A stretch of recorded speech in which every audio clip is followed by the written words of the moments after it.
Hujan deras mengguyur kota. Langit menangis seakan mengerti luka di dadaku.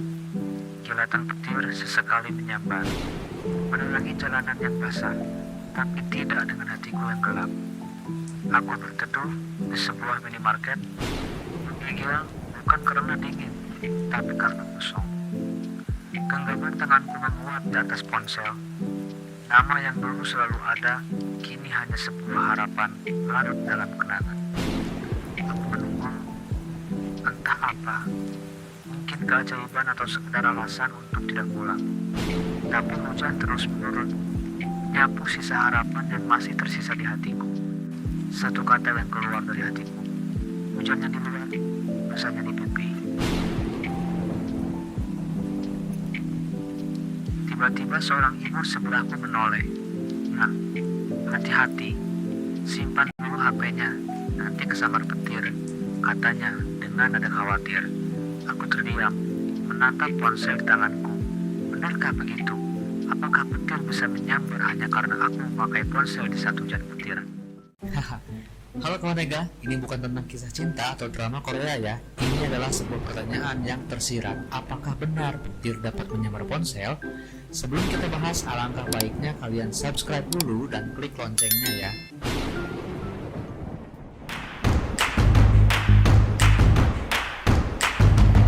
Petir merupakan pelepasan listrik secara tiba-tiba di atmosfer yang terjadi akibat akumulasi muatan listrik dalam awan badai. Proses ini melibatkan beberapa tahapan. Petir terbentuk dalam awan cumulonimbus. Di dalam awan cumulonimbus terdapat jutaan partikel air dan es. Makanya jangan heran kalau sekarang ada hujan es. Itu karena udara yang panas naik ke atmosfer bumi sehingga menjadi dingin dan membentuk awan badai yang disebut awan cumulonimbus. Nah, selama awan cumulonimbus ini bergerak, jutaan partikel air dan es saling bergesekan sehingga berbenturan. Karena benturan tersebut akhirnya menciptakan listrik di dalam awan. Di dalam awan cumulonimbus ini terdapat dua muatan listrik, yaitu positif dan negatif, di mana muatan listrik positif berkumpul di bagian puncak awan, sedangkan muatan listrik yang negatif berkumpul di bagian dasar awan. Lalu bagaimana dan mengapa petir menyambar pohon, tanah, sampai ke handphone?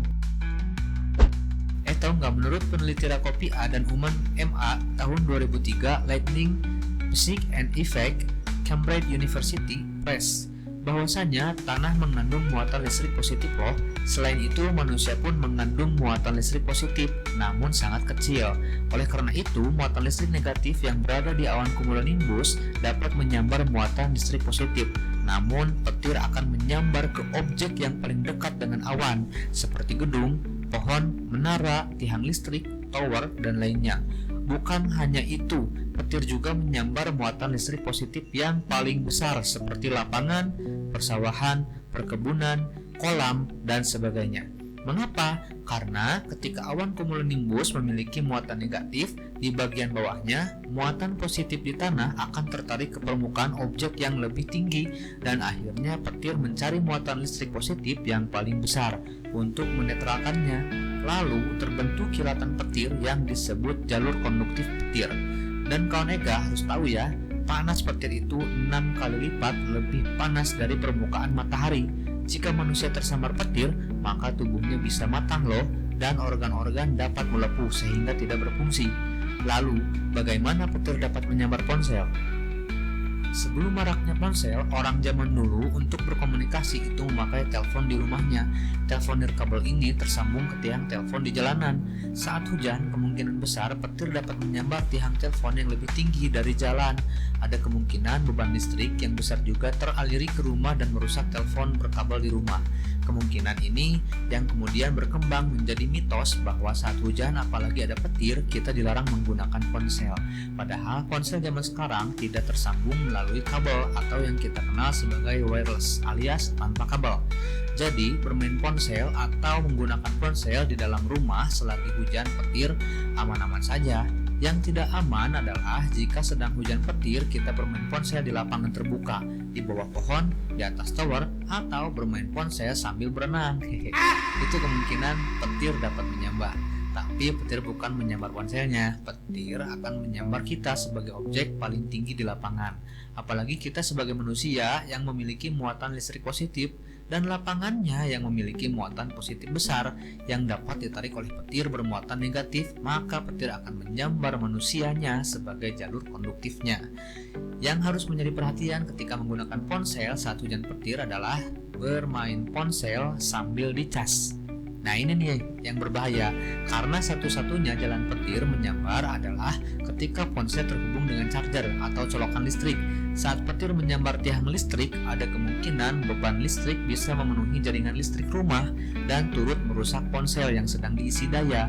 Tetapi kejadian ini jarang sekali terjadi karena kebanyakan rumah-rumah yang cukup tinggi juga dilengkapi dengan penangkal petir, dan jalur listrik di rumah yang baik senantiasa memiliki ground yang tersambung ke arah tanah untuk mengalirkan kelebihan muatan listrik. Belum lagi jaringan listrik rumah memiliki pengamanan sikring atau push yang segera memutus listrik ketika beban berlebihan. Singkatnya, menggunakan ponsel ketika hujan petir itu aman-aman saja. Namun kita harus berhati-hati ya, karena ponsel mengandung logam. Kandungan logam akan memperparah dampak jika manusia tersambar petir, karena logam akan memanas dan meledak seketika jika adanya efek arus listrik sekunder.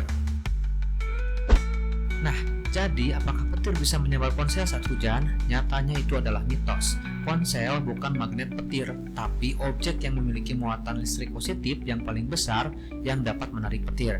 Begitupun manusia dapat menjadi objek untuk menarik petir dan mengalirkannya ke ponsel. Jadi aman-aman saja menggunakan ponsel ketika hujan. Namun tergantung kalian sedang ada di tempat apa dan di mana. Kalau misalkan kalian berada di tempat lapangan atau berada di bawah pohon, nah itu yang harus hati-hati. Tahu nggak? Masih banyak fakta menarik buat dibahas. Jadi jangan lupa like, subscribe, dan klik loncengnya biar nggak ketinggalan info menarik lainnya. Stay tune dan sampai jumpa.